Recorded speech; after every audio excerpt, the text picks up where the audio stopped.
Shalom Bapak Ibu Saudara yang dikasihi Tuhan.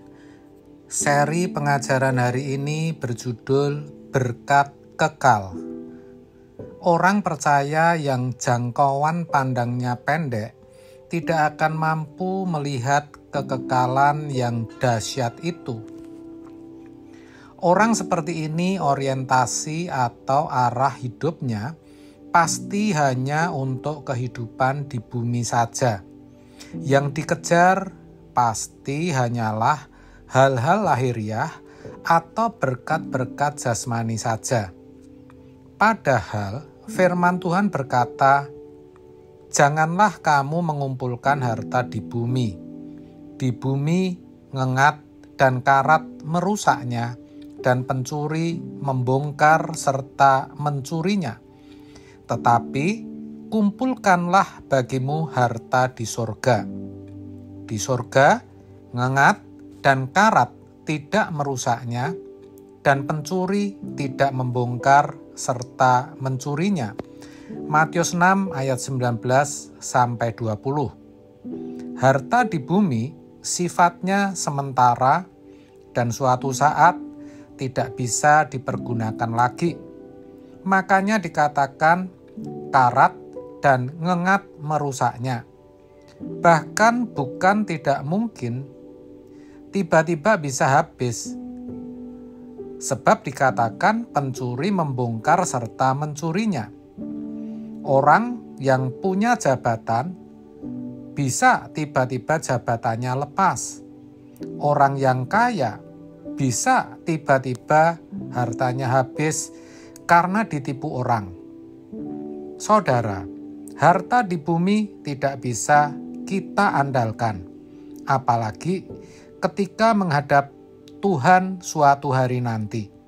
Semua tidak kita bawa.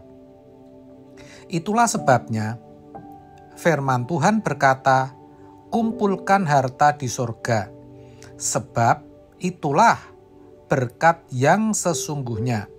Itulah berkat kekal." Artinya, berkat yang bisa membawa kita pulang ke rumah Bapa. Itulah yang harus kita kejar selama kita masih diberi kesempatan hidup di bumi ini. Berkat kekal adalah segala sesuatu yang bisa kita upayakan untuk menyenangkan hati Tuhan. Banyak hal, saudara, bisa kita lakukan guna mengumpulkan berkat kekal atau harta di surga. Kalau saudara bertanya, apa saja Pak? Saya mau katakan yang penting saudara punya kemauan yang kuat terlebih dahulu untuk tidak mencintai dunia. Lalu saudara berdoa, minta Tuhan berikan berkat kekal itu. Maka Tuhan akan menuntun hidup saudara untuk memperolehnya. Bisa saja Tuhan kirimkan orang-orang yang perlu saudara tolong, atau Tuhan tunjukkan kepada saudara pekerjaan-pekerjaan Tuhan yang saudara harus ambil dan kerjakan. Atau mungkin dengan kapasitas yang saudara miliki, Tuhan suruh saudara melakukan sesuatu. Dalam kesemuanya itu, saudara harus taat, sebab itulah berkat kekal. Tapi bisa juga saudara diperhadapkan dengan berbagai situasi yang tidak nyaman, di mana saudara difitnah, saudara disalahkan, sekalipun saudara sudah jelaskan bahwa semua itu tidak benar. Tapi tetap saja saudara harus menanggung akibatnya. Enggak apa-apa, jalani saja. Jangan membalas atau membela diri lagi. Saudara diam. Saudara punya Allah yang hidup. Dia yang akan menjadi hakim atas persoalan saudara.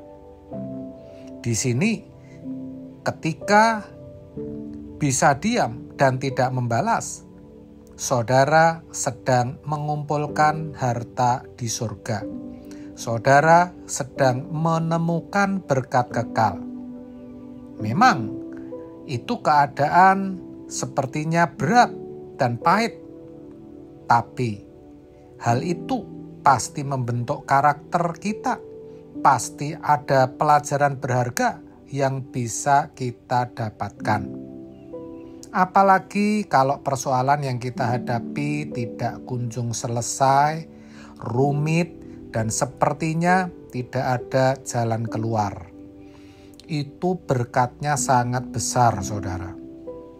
Jadi semakin banyak, semakin rumit, dan semakin berat persoalan yang kita hadapi, semakin banyak berkat kekal yang tersimpan di dalamnya.